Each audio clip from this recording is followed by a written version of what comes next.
तो शिकंजे में अब संदेश खालीकांड का मुख्य आरोपी आ चुका है, लेकिन जिस तरह की बॉडी लैंग्वेज भी हमने देखी वो भी कई तरह के सवाल खड़े करती है। इस बीच ये आपको बता दें कि रिपब्लिक भारत के पास एफआईआर की कॉपी है।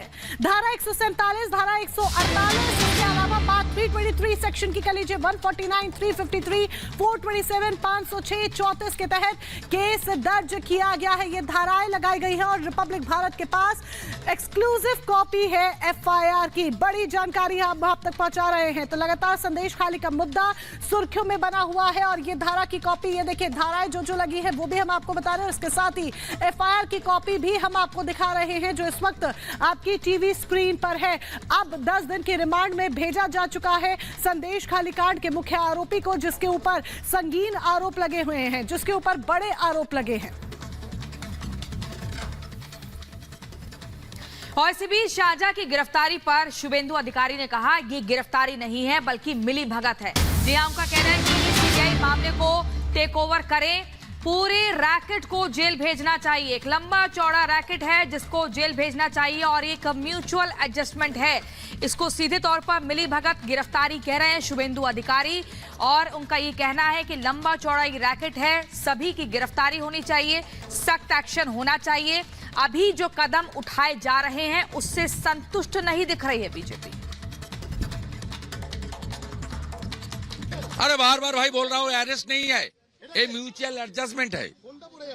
उसको 5 स्टार फैसिलिटी जेल में मिलेगा, मोबाइल फोन यूज करेगा, जेल के अंदर से एरिया कंट्रोल करेगा और धांधली गुंडागर्दी सब चलते रहेगा।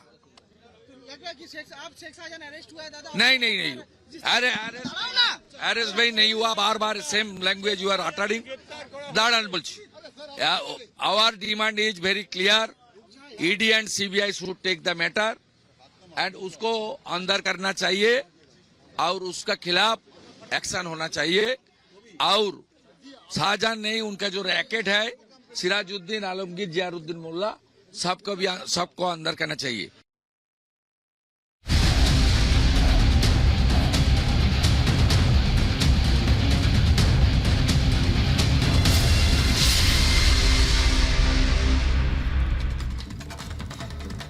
और अब बात हिमाचल प्रदेश की सियासत की, क्योंकि यहां सरकार पर संकट मंडरा रहा है। और बड़ी खबर इस बीच आ रही है कि सुक्खू की बैठक में 30 विधायक पहुंचे हैं, जबकि विक्रमादित्य गुट के जो विधायक हैं जो उनके समर्थन में है वो दूरी बनाकर उन्होंने रखी है इस बैठक से, वो इस बैठक में शामिल नहीं हुए हैं।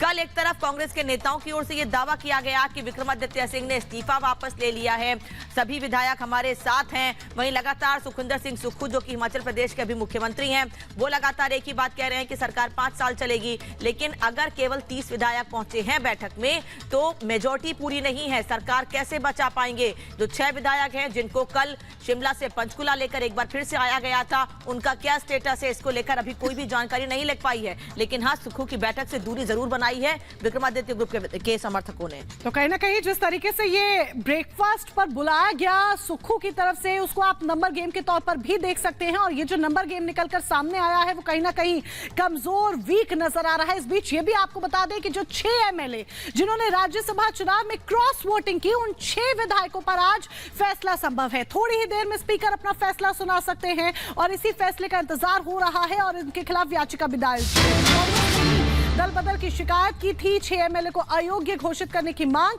कांग्रेस की तरफ से ही की गई है। ये वो 6 एमएलए हैं, आपको बता दें, जिन्होंने राज्यसभा चुनाव में क्रॉस वोटिंग की, जिन्हें बागी बताया जा रहा है।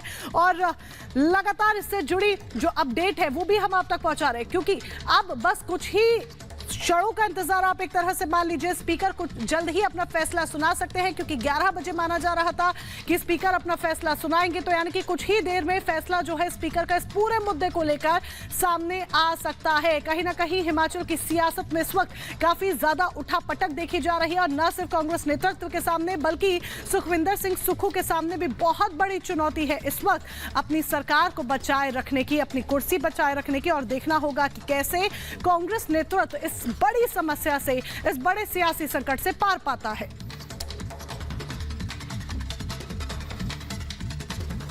और इसी बीच आपको बता दें, बागी विधायकों से डीके शिव कुमार की बातचीत हुई है। 6 बागी विधायकों से मुलाकात हुई है, अलग अलग बैठाकर। आपको बता दें टेलीफोनिक बातचीत हुई, लेकिन फोन पर भी बागियों से कुछ बात हुई है। शिव कुमार की बात, बागियों की सुक्खू को हटाने की मांग की जा रही है। देखिए, जो बागी विधायक है उनका कहना है कि सुक्खू को हटाया जाए।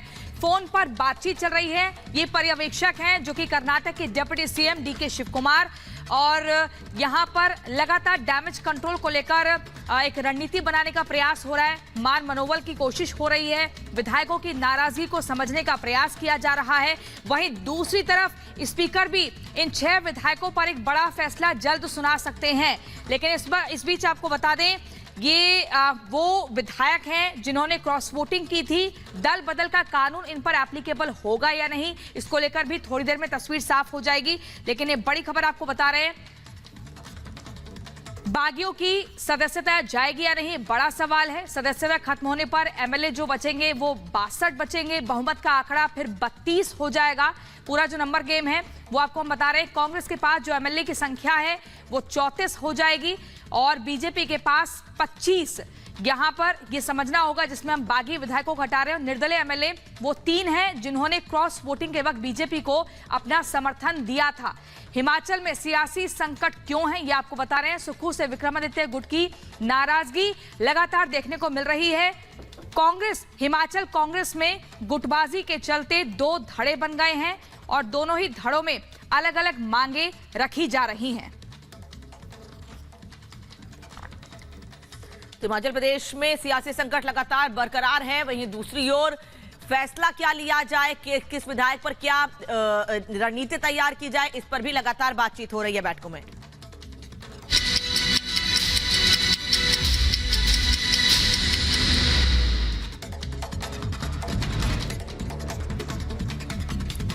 संदेश खाली के मुख्य आरोपी शाहजहां शेख की कोर्ट में पेशी। बशीरहाट कोर्ट ने शाहजहां शेख को 10 दिनों की पुलिस रिमांड में भेजा।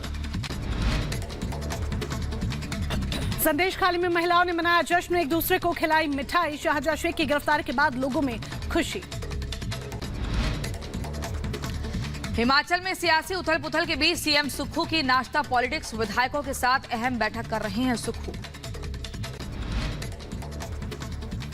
जम्मू कश्मीर के मुद्दे पर यूएन में भारत ने पाकिस्तान को फिर सुनाई खरी खरी। कहा, अल्पसंख्यकों को लेकर पाकिस्तान का रिकॉर्ड बेहद खराब। जम्मू कश्मीर में प्रशासन का बुलडोजर एक्शन। सांबा के बीरपुर इलाके में कुख्यात ड्रग माफिया जिमी का घर ध्वस्त।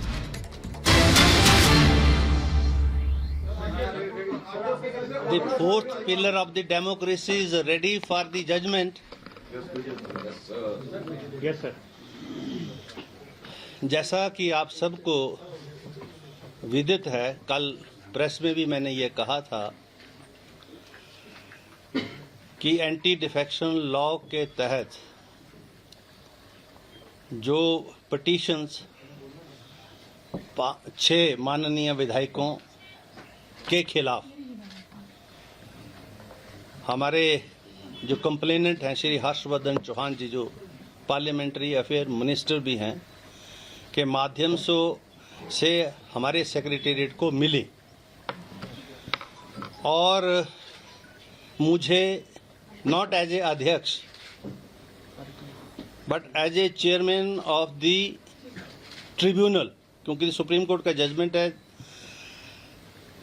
कि when speaker acts under the 10th schedule then he doesn't enjoy the powers and privileges of speaker, but his position is as a tribunal. This is a tribunal, and here I am in the shape of a tribunal judge or whatever you want to say, and here is the registrar, my secretary. So this pronouncement is in reference to those observations made by the Honorable Supreme Court and the various high courts in the various judgments. ये जो 6 माननीय हमारे हैं जिन्होंने चुनाव तो Congress party से लड़ा और जो एंटी डिफेक्शन लॉ के जो प्रोविजंस है, जो इस पिटीशन जो मेरे पास दायर हुई उसके प्रोविजन उन्होंने अपने खिलाफ अट्रैक्ट किए और उसी के ही संदर्भ में ये पिटीशन यहाँ पर